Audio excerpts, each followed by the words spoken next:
We're talking Shawn Payton on today's show, but I do want to know who is more to blame right now for just what's probably been a disappointing season in a lot of ways for the Broncos. Are you going to go Shawn Payton or are you going to go with Russell Wilson? Ultimately, who do you think deserves to have more of the blame for the way things have gone south lately in the Mile High City?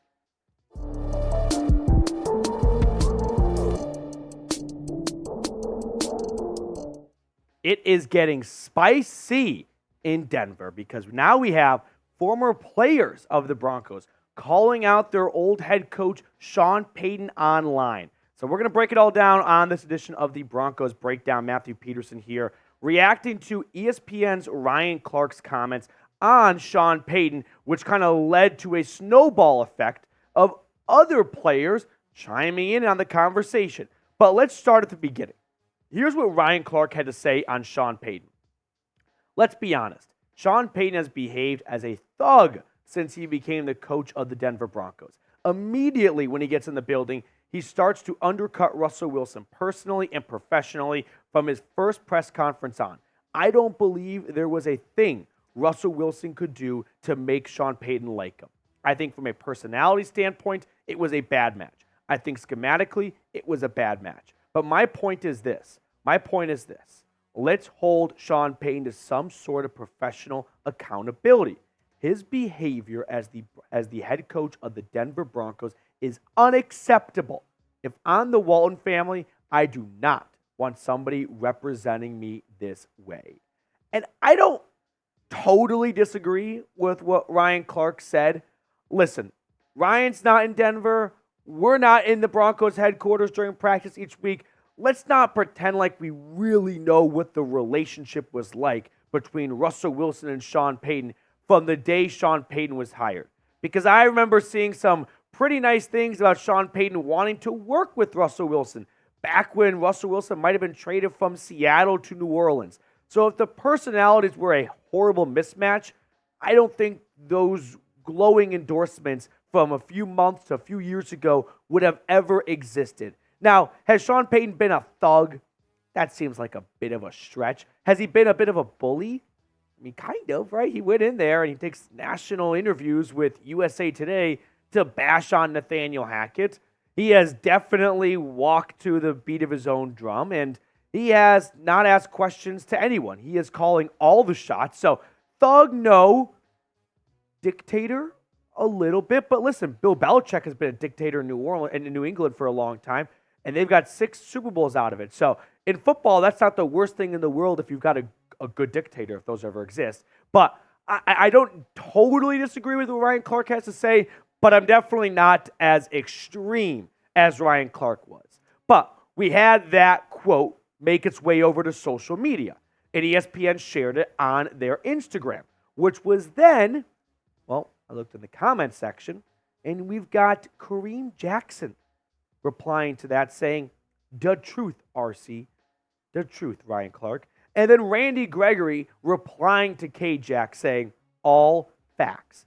So we've got a guy who was on this team a week ago saying he's telling the truth. And we got Randy Gregory who was ran out of town by Shawn Payton. So no surprise that Randy Gregory doesn't love Shawn Payton saying all facts.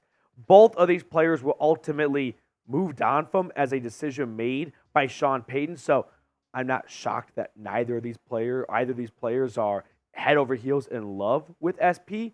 But I think there's something to them coming out and saying that these are true statements by Ryan Clark. So there's probably truth from both sides, and we meet somewhere in the middle. But the somewhere in the middle is there's probably a certain level of truth to what Ryan Clark was saying.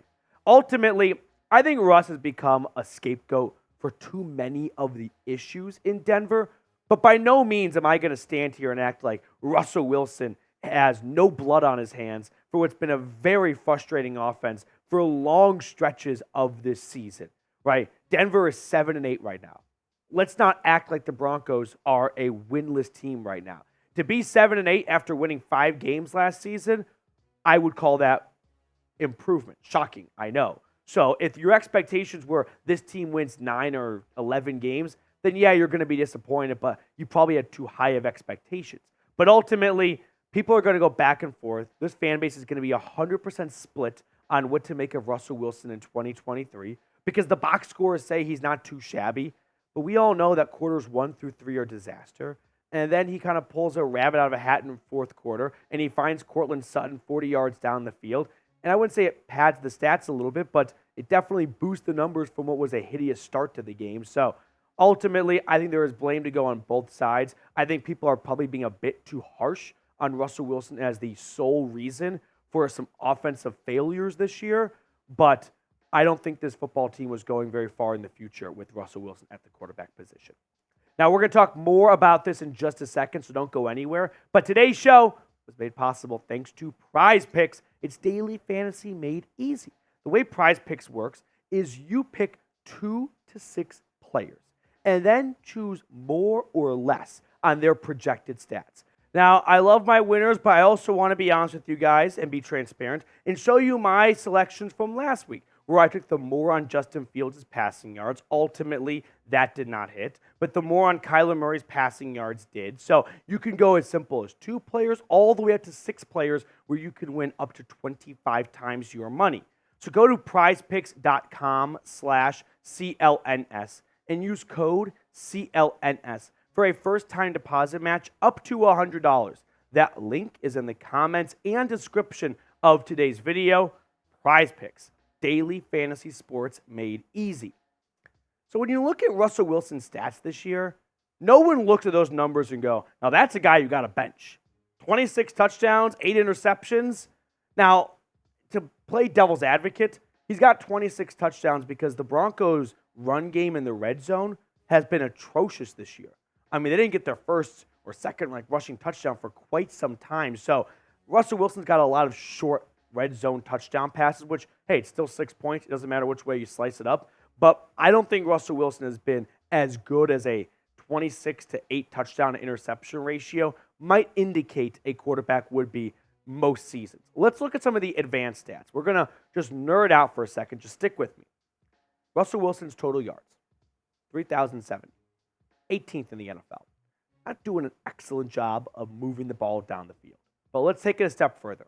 His average depth of target, meaning whether the pass is completed or not, when Russell Wilson steps back to throw the football, how far in the line of scrimmage is his intended target? 7.1 yards. That's 24th in the NFL. We're talking bottom 10 by a mile. All right. Catch air yards, right? How many yards through the air are Russell Wilson's passes, right? As opposed to a quick wide receiver screen where Marvin Mims runs 50 yards with it. 1,200, 23rd in the NFL. How about yards after the catch, right? Versus how far Russell Wilson throws the ball versus how far the receiver takes it after he catches it. 1,735 yards. 7th.